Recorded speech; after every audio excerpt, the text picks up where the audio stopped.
dan memberantas korupsi dengan perbaikan sistem, dengan penegakan hukum yang tegas, dengan digitalisasi. Prabowo Subianto, pemerintah juga mengancam pelaku judi online dengan hukuman seberat-beratnya. 20 Oktober 2024, Prabowo Subianto dan Gibran Rakabuming Raka resmi dilantik menjadi Presiden dan Wakil Presiden Republik Indonesia 2024-2029. Salah satu janji Prabowo dalam kampanyenya dan berulang-ulang dia sampaikan dalam pidato pelantikannya. Prabowo akan memberantas korupsi alias menangkap para koruptor. Siapa saja yang akan dibidik?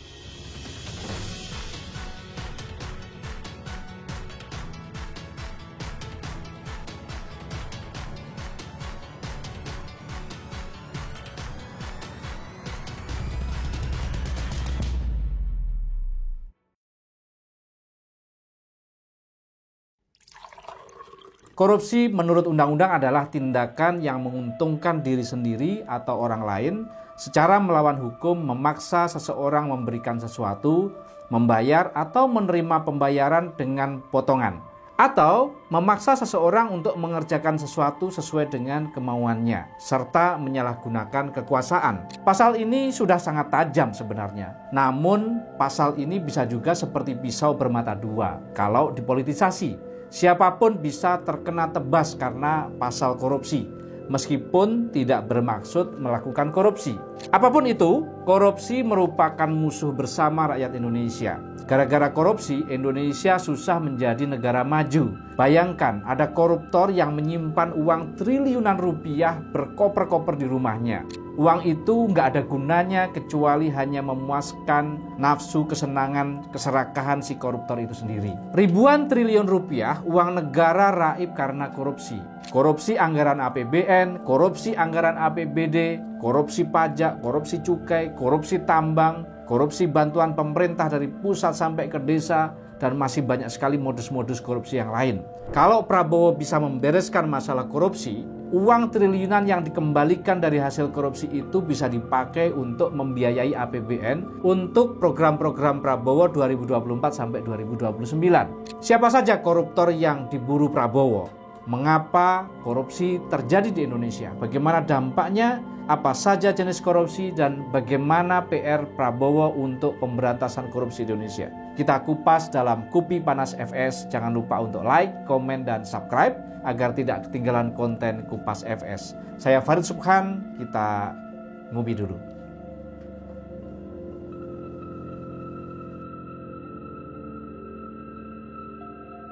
Koruptor buruan Prabowo. Indonesia Corruption Watch mencatat ada 791 kasus korupsi di Indonesia sepanjang tahun 2023. Jumlah tersangkanya mencapai 1.695 orang. Jumlah yang tidak sedikit, tapi terus-menerus bertambah. Peneliti ICW Diki Anandia mengatakan data tersebut menunjukkan bahwasannya jumlah korupsi terus meningkat secara signifikan dari tahun ke tahun. Hal ini sungguh ironi.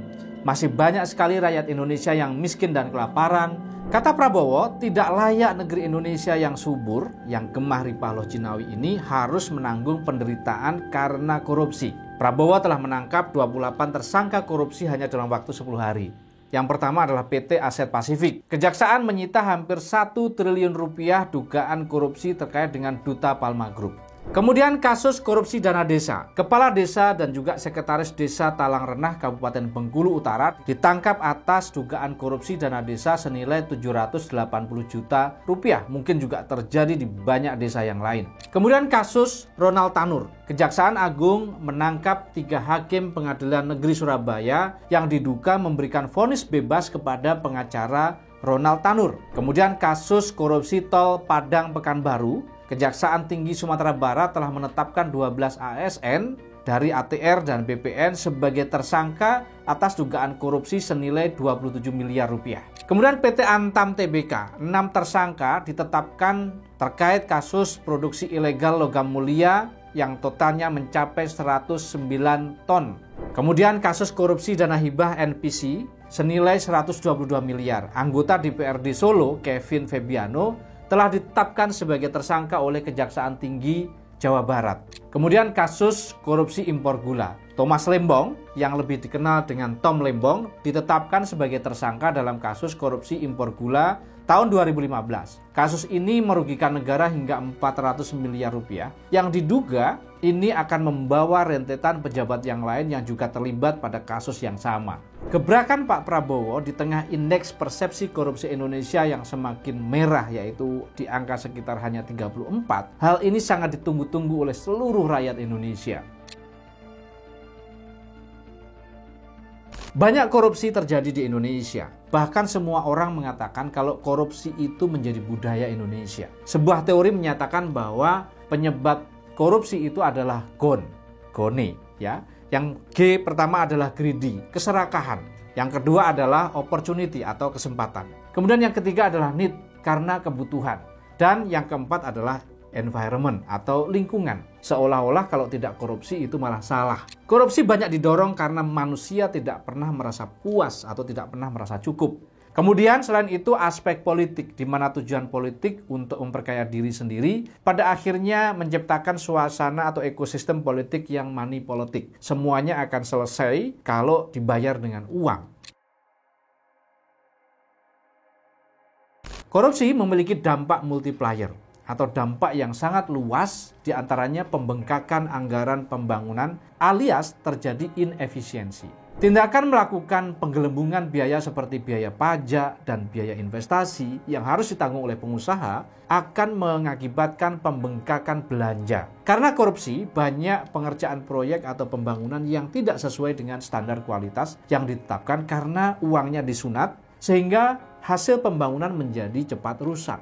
Kemudian korupsi mengakibatkan melemahnya daya saing ekonomi. Pasar menjadi tidak adil dan mengalami gangguan karena hanya dikuasai oleh segelintir orang yang mampu dan terlibat di dalam korupsi dan kolusi. Pasar yang tidak efisien ini mengakibatkan lambatnya pertumbuhan dan daya saing ekonomi Indonesia, termasuk rendahnya investasi karena biaya yang sangat mahal. Tak hanya merugikan negara, korupsi juga membuat sengsara rakyat yang lemah. Korupsi akan meningkatkan angka kemiskinan akibat uang yang seharusnya dipergunakan untuk rakyat malah digunakan untuk oknum yang tidak berempati kepada masyarakat. Terkadang peraturan dari pemerintah malah berpihak pada perusahaan-perusahaan yang besar saja, sehingga perusahaan kecil, apalagi UMKM, tidak mampu bersaing dengan mereka. Akibatnya tingkat pengangguran akan semakin tinggi karena tidak ada penyerapan tenaga kerja baru dari segmen ini. Ada 7 kelompok tindak pidana korupsi. Yang pertama adalah korupsi kerugian keuangan negara. Tindakan melawan hukum dengan melakukan perbuatan memperkaya diri sendiri atau orang lain atau korporasi. Misalnya, seorang pegawai pemerintah yang markup atau menggelembungkan anggaran agar mendapatkan keuntungan dari selisih harga tersebut yang merugikan keuangan negara yang seharusnya bisa digunakan secara lebih efisien. Kemudian yang kedua adalah praktek suap menyuap. Tindakan memberi atau menjanjikan sesuatu kepada aparatur sipil negara, penyelenggara negara, hakim atau advokat dengan maksud supaya berbuat sesuatu atau tidak berbuat sesuatu demi jabatannya. Kemudian yang ketiga, penggelapan jabatan. Tindakan dengan sengaja menggelapkan uang atau surat berharga atau daftar-daftar yang khusus untuk proses pemeriksaan administrasi. Contohnya penegak hukum merobek, menghancurkan barang bukti suap untuk melindungi pemberi suap. Kemudian yang keempat adalah pemerasan. Tindakan pegawai negeri atau penyelenggara negara yang menguntungkan dirinya sendiri atau orang lain atau dengan menyalahgunakan kekuasaannya yang memaksa seseorang untuk memberikan sesuatu, membayar sesuatu atau menerima pembayaran dengan cara potongan agar mengerjakan sesuatu bagi dirinya. Kemudian yang kelima adalah perbuatan curang. Perbuatan yang dilakukan dengan sengaja untuk kepentingan pribadinya yang dapat membahayakan orang lain. Misalnya, atau penjual bahan bangunan melakukan perbuatan curang yang membahayakan keamanan orang atau barang itu. Kemudian yang keenam adalah benturan kepentingan dalam pengadaan. Pegawai negeri atau penyelenggara negara, baik langsung maupun tidak langsung, yang dengan sengaja turut serta dalam pemborongan, pengadaan, atau persewaan padahal dia ditugaskan untuk mengurus atau mengawasinya. Kemudian yang terakhir adalah gratifikasi. Tindakan berupa gratifikasi atau pemberian kepada pegawai negeri atau penyelenggara negara yang dianggap sebagai suap apabila berhubungan dengan jabatannya dan yang berlawanan dengan kewajiban tugasnya. Misalnya seseorang pengusaha yang memberikan hadiah mahal kepada pejabat dengan harapan mendapatkan proyek dari instansi tersebut. Kemudian ada jebakan korupsi yang mana semua orang bisa saja masuk penjara. Ini yang juga sangat berbahaya. Yang pertama adalah kebijakan yang diduga merugikan keuangan negara. Misalnya pada kasus ex-Menteri Perdagangan Tom Lembong yang menjadi tersangka kasus korupsi impor gula. Kasus korupsi yang melibatkan Tom Lembong menyebabkan kerugian negara yang mencapai ratusan miliar. Apabila Tom Lembong pada kenyataannya tidak menerima atau tidak menikmati uang itu, maka ini namanya korupsi karena kesalahan kebijakan. Kedepan siapapun pejabat bisa masuk penjara karena di kemudian hari ternyata terungkap bahwa kebijakan tersebut salah. Hal ini cukup berbahaya untuk kesehatan politik di Indonesia. Kemudian negara pada kasus Tom Lembong mengalami kerugian sekitar 400 miliar akibat dugaan korupsi dalam impor gula kristal putih di Kementerian Perdagangan untuk 2015-2016.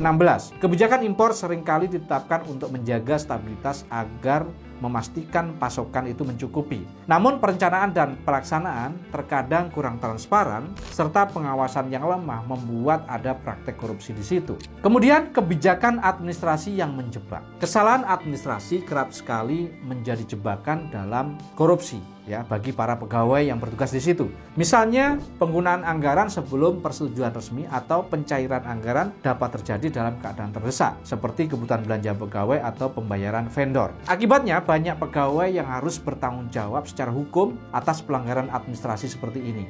Kasus lain banyak kepala daerah yang menggunakan anggaran untuk belanja pegawai, untuk perjalanan dinas, membayar vendor dan biaya-biaya lain yang dia anggap mendesak dan pagu anggarannya tersebut belum diketuk oleh DPR. Kemudian hal ini membuat mereka berani mengeluarkan anggaran dan di kemudian hari ini dianggap suatu kesalahan administrasi.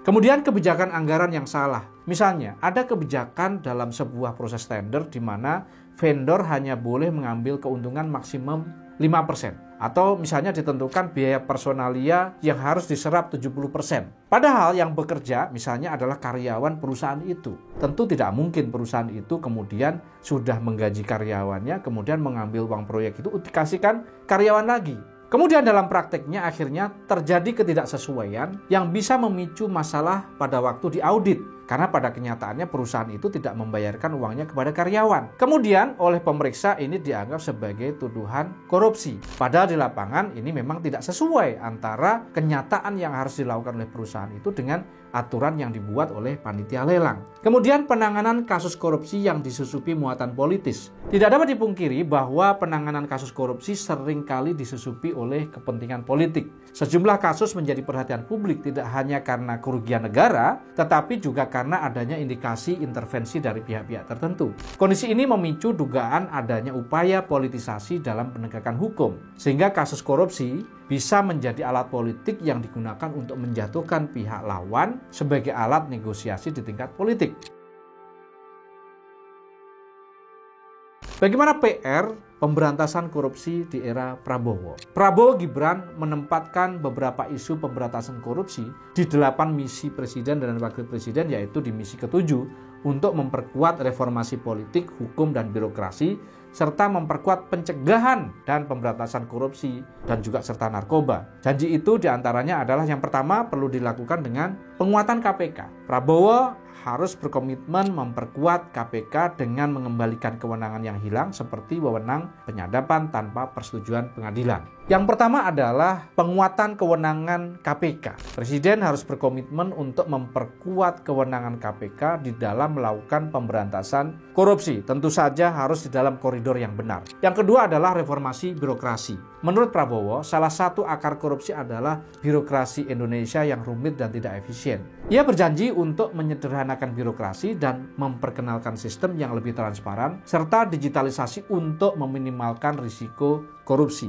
Kemudian hukuman yang lebih berat. Prabowo pernah menyatakan bahwa ia akan menghukum dengan lebih tegas bagi para pelaku korupsi, termasuk kalau perlu hukuman mati bagi koruptor kelas kakap yang melakukan korupsi secara masif. Kemudian dilakukan transparansi anggaran. Prabowo berjanji akan meningkatkan transparansi dalam pengelolaan anggaran negara, termasuk melibatkan publik dalam pengawasan alokasi dan penggunaan anggaran. Kemudian perlu sinergi para penegak hukum. Prabowo berencana untuk membangun sinergi yang lebih kuat antara aparat penegak hukum, polisi, kejaksaan, pengadilan untuk mempermudah penindakan kasus korupsi. Prabowo juga memiliki tugas yang sangat besar untuk segera melakukan pemberantasan korupsi di Indonesia serta menyelesaikan banyak kasus hukum yang tertunda. Tugas ini termasuk menegur para pejabat di bawahnya agar tidak ada lagi kasus penanganan korupsi yang tertunda. Kemudian hal ini perlu menjadi perhatian yang sangat serius. Dalam pidatonya usai dilantik, Prabowo menegaskan keberaniannya dalam menghadapi dan memberantas korupsi melalui perbaikan sistem dan penegakan hukum yang tegas dengan dukungan digitalisasi. Untuk pemberantasan korupsi di Indonesia secara efektif perlu strategi yang menyeluruh yang melibatkan semua elemen baik pemerintah maupun masyarakat. Di antaranya yang pertama adalah perkuat penegakan hukum dan sistem peradilan di Indonesia.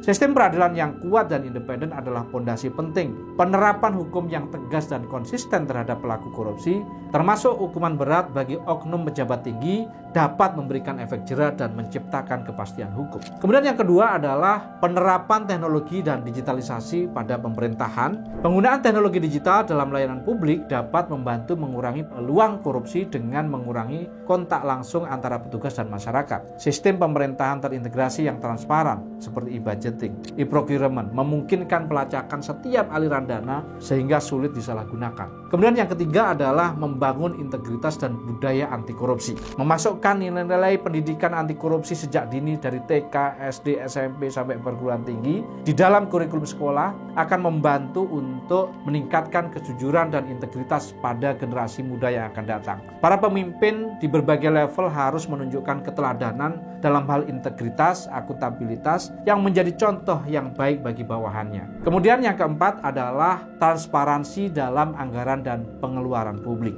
Masyarakat perlu dilibatkan dalam penyusunan dan pemantauan anggaran agar penggunaan dana publik lebih transparan dan sesuai kebutuhan. Kemudian yang kelima adalah memaksimalkan peran lembaga anti korupsi. Memberikan dukungan hukum dan anggaran yang cukup untuk lembaga anti korupsi agar dapat bekerja secara lebih efektif dalam pemberantasan korupsi. Kolaborasi antara KPK, kepolisian, kejaksaan yang dapat meningkatkan efektivitas penanganan kasus korupsi di semua level. Kemudian yang keenam adalah mendorong terlibatnya masyarakat dan partisipasi publik. Menyediakan mekanisme pelaporan korupsi yang aman serta memberikan perlindungan kepada pelapor agar tidak mendapatkan intimidasi.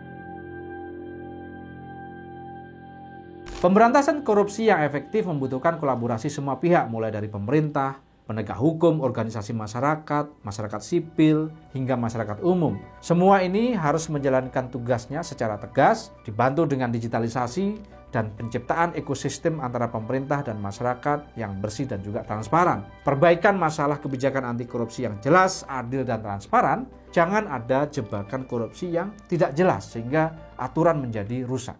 Bagaimana menurut kalian? Apakah korupsi di Indonesia bisa diberantas? Ayo berikan pendapat kalian dengan komen di bawah. Jangan lupa untuk like, subscribe untuk mendukung konten Kupas FS yang akan datang. Sampai berjumpa kembali pada program Kupas FS yang akan datang. Saya Farid Subhan, salam miracle.